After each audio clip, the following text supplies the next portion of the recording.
Չափազանց բարդ ու ծավալուն էին ռուսաց լեզվի ուսուցիչների ատեստավորման թեստերը, հարյուրավոր մասնագետներ չեն կարողացել հաղթահարել անգամ անցողիկ շեմը։ 200-ից ավելի ուսուցիչ դիմում բողոք է ներկայացրել նախարարին։ Ծավալուն էր չափազանց։ Այդ կարգի ծավալները 3 ժամի մեջ անհնար էր, գերակշռող մասը շարահյուսությանն էր նվիրված։ Շարահյուսությունը ամենաբարդ մակարդակներից է,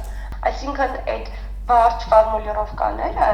մեզ արդեն սոցիալ ստրեսային վիճակի մեջ է պահել։ Զրուցակիցը Սանի Աթյանը անցողիկ շեմը հաղթահարել է, անցած տարի 64 բալ էր հավաքել, այս տարի 66։ Ասում է մեկ տարի աշխատել է, գիտելիքն ու ակնկալիքն անհամեմատ ավելի էին, բայց թեստի բարդությունն անցած տարվա հետ համեմատելու չէր։ Ամբողջ շեշտը դնել հենց շարահյուսության վրա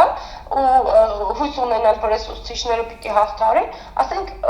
զուտ սենց անարդարության զգացմունք է էլի բոլորիս մեջ, ինչու հարցին ենք ուզում պատասխանել։ 9 տարբերակ ունեցող հարցերում պետք է ընտրվեր 3 ճիշտ պատասխան, 4-ը նշելու դեպքում սխալ էին համարվում նաև մյուս 3-ը, սակայն թեստում այդ մասին չի նշվել։ 10 հարց եղել է, 20-ից 30 բալ մոտավորապես եմ ասում ձեզ, ամենանձը կարա կորցրած լինի այստեղ։ Որոշ թեստերում եղել են նաև տառասխալներ ու վրիպակներ, շփոթեցնելով մանկավարժներին։ Վարժության վրա 20 րոպե ժամանակ եմ ծախսել։ Ես ուզում եմ մտածել դա դիտավորությունը, որ ես պիտի դա նկատեմ որպես ուսուցիչ, ասեմ դրված одна буква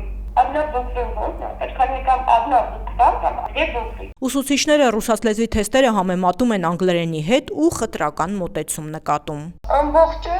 C1 մակարդակ, B2 B2 մակարդակից հարց։ Խտրական վերաբերմունք եղել է։ Ես նախ ուզում եմ հասկանալ, այդ վերաբերմունքը հստակ ռուսերենի ուսուցիչների նկատմամբ է եղել, իսկ սկզբանե որոշված է եղել, որ տենց պիտի լինի,